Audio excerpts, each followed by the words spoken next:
ये घटना जॉन के साथ तब हुई जब वो अपने कॉलेज के दिनों में एक छोटी सी पिज्जा शॉप में पार्ट टाइम जॉब करता था। एक रात करीब 1 बजे जब जॉन अपनी शिफ्ट खत्म करके घर के लिए निकलने ही वाला था, तब अचानक ही पिज्जा शॉप का फोन बजा। जॉन ने फोन उठाया तो कोई आदमी बहुत ही सहमी आवाज में ऑर्डर दे रहा था। पहले तो जॉन ने ऑर्डर लेने से मना करने का सोचा, क्योंकि पिज्जा शॉप का क्लोजिंग टाइम ऑलरेडी हो चुका था। मगर जब उस आदमी ने 4 लार्ज साइज पिज्जा ऑर्डर किए तो जॉन ने ऑर्डर ले लिया, क्योंकि अक्सर बड़े ऑर्डर पर एक अच्छी खासी टिप भी मिलती थी और जॉन को पैसों की जरूरत भी थी। जॉन जल्द से जल्द पिज्जा लेकर डिलीवरी करने निकल पड़ा। डिलीवरी एड्रेस उस पिज्जा शॉप से काफी दूर शहर के आउटस्कर्ट्स में था। देर रात हो चुकी थी और वो रास्ता भी काफी सुनसान था।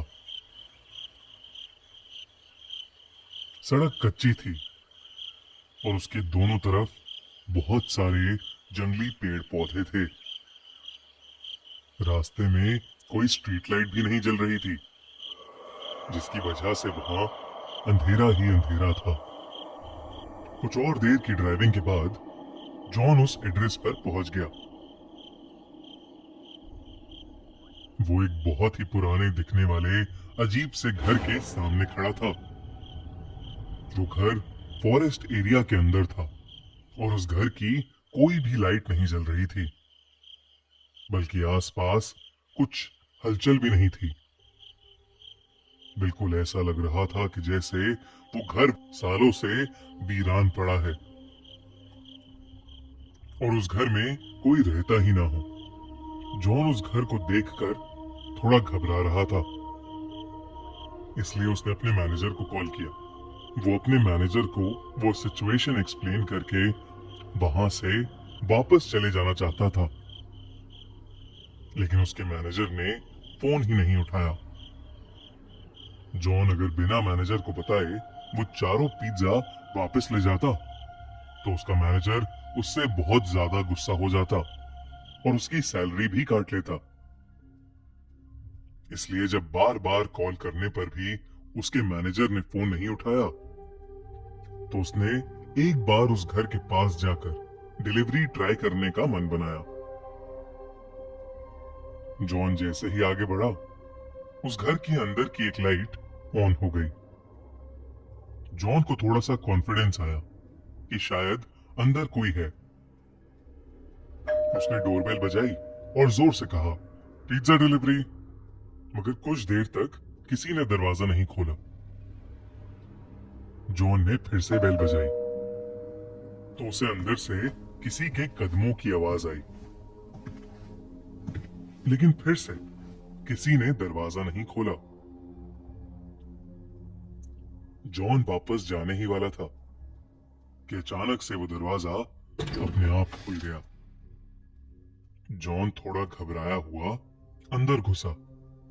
हॉल में एक डिम सी लाइट जल रही थी और वहां कोई भी नहीं था। जॉन ने आवाज लगाई, हेलो, कोई है? प्लीज अपना पिज्जा ले लीजिए। तभी जॉन ने देखा कि हॉल में पड़े सोफे के नीचे एक काली बिल्ली निकलकर एक रूम की तरफ भागी।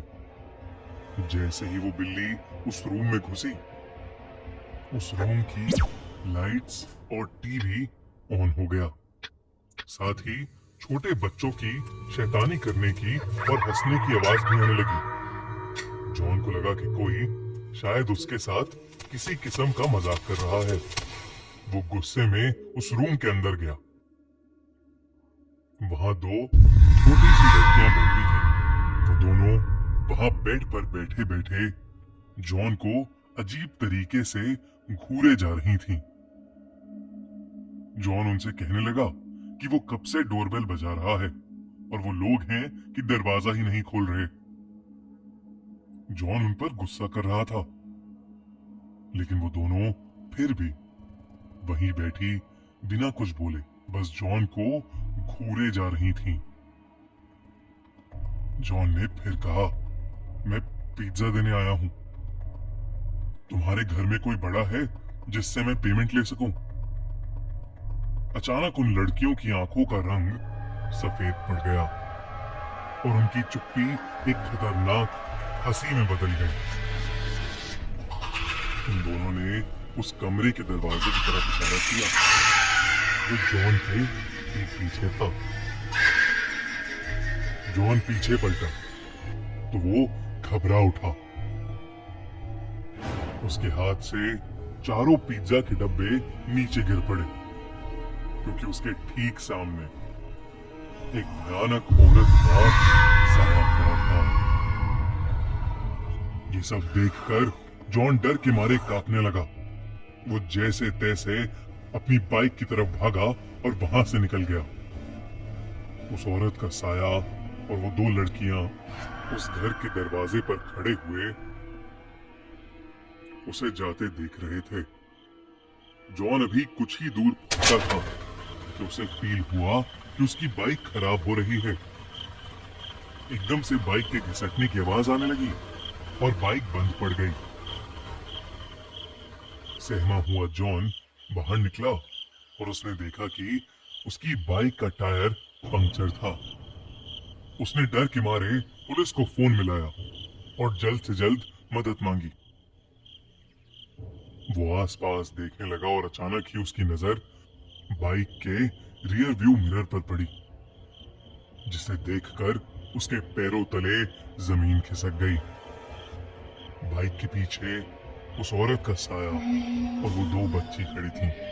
वो तीनों धीरे धीरे जॉन की तरफ आ गई। जॉन हड़बड़ा के बाइक वहीं छोड़कर जंगल की तरफ दौड़ने लगा। दौड़ते दौड़ते वो बहुत थक गया और एक बड़े से पेड़ के पीछे जाकर छुप गया। वो बस अपनी जान के लिए दुआएं मांगने लगा कि कुछ ही देर में उसे दूर से पुलिस सायरन की आवाज आई और उसने अपनी बची हुई हिम्मत लगाकर अपनी बाइक के पास वापस दौड़ना शुरू कर दिया। वो वापस अपनी बाइक तक पहुंचा तो उसने देखा कि पुलिस उसकी बाइक की इन्वेस्टिगेशन कर रही थी। उसने पुलिस को सब कुछ बताया और उन्हें उस घर तक ले गया। पुलिस ने उस घर के अंदर जाकर जांच पड़ताल की, लेकिन उन्हें एक जंगली बिल्ली के अलावा उस घर में कोई नहीं मिला। अगली सुबह जॉन को यह पता चला कि वो घर पिछले 3 सालों से खाली पड़ा है और तो और 3 साल पहले उस घर में एक औरत और उसकी 2 छोटी बेटियां रहती थीं, जिनका एक रोज अचानक मर्डर हो गया था। ये जानकर जॉन के होश उड़ गए। उसे समझ आ गया कि उस दिन जिन लोगों को उसने देखा था वो उस औरत और उसकी छोटी बच्चियों की आत्मा ही थी, जो शायद आज भी उस घर में कैद है। मगर उसे कभी ये समझ नहीं आया कि वो फोन आखिर किसने किया था। इस हादसे के बाद जॉन ने पिज्जा डिलीवरी की नौकरी छोड़ दी, लेकिन वो जब भी वो हादसा याद करता है तो बुरी तरह कांप उठता है।